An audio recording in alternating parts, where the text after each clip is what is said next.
உருளைக்கிழங்கு புட்டு எப்படி செய்யுதுன்னு பார்க்கலாமா? அதுக்கு தேவையான பொருட்கள்: உருளைக்கிழங்கு இதை மாதிரி கழுவிட்டு எடுத்து குக்கரில் போட்டு ஒரு 2 விசில் வந்தோடனே இறக்கிடுங்க.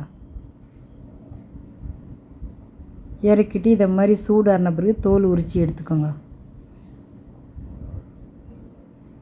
எடுத்து இதை மாதிரி கையிலையே பிசைஞ்சு வைங்க.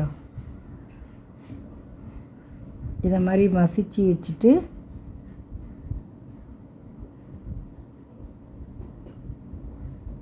இதுக்கு தேவையான பொருட்கள்: கடுகு, உளுந்தம்பருப்பு, மஞ்சாத்தூள், மிளகாய்த்தூள், உப்பு, வெங்காயம், பச்சை மிளகாய், கறிவேப்பிலை. இப்போ ஒரு கடாய் வச்சுட்டு எண்ணெய் ஊற்றிட்டு எண்ணெய் காஞ்ச கடுகு போட்டணும். அது பொரிஞ்ச உடனே உளுத்தம்பருப்பு போட்டு அதை கொஞ்சம் வதக்குங்க.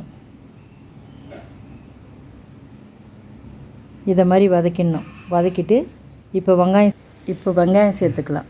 வெங்காயம், பச்சை மிளகாய், கறிவேப்பிலை எல்லாத்தையும் சேர்த்து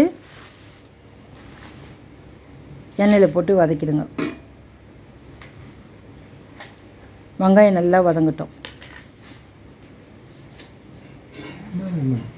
இது மாதிரி வதங்கணும். வெங்காயம் பாதி வதங்கிடுச்சு. இன்னும் கொஞ்சம் வதக்கிடுங்க. வெங்காயம் வதங்கிடுச்சு.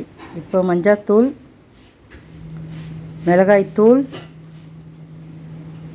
உப்பு எல்லாத்தையும் சேர்த்து வதக்கிடணும். வதக்கிட்டு நம்ம உருளைக்கிழங்கு உதிரியாக வச்ச மாதிரி அதையும் சேர்த்துடணும். சேர்த்துட்டு நல்லா கிளறிடுங்க. கிளறிட்டு சிம்மில் வச்சு அப்படியே விட்டுருங்க. திருப்பியும் ஒரு வாட்டி கிளறி விட்டுருங்க. உருளைக்கிழங்கு ரெடி ஆயிடுச்சு. சாப்பிட்டு பார்த்துட்டு எப்படி இருக்குன்னு சொல்லுங்கள். நீங்களே இதே மாதிரி செஞ்சு பார்த்துட்டு சொல்லுங்கள்.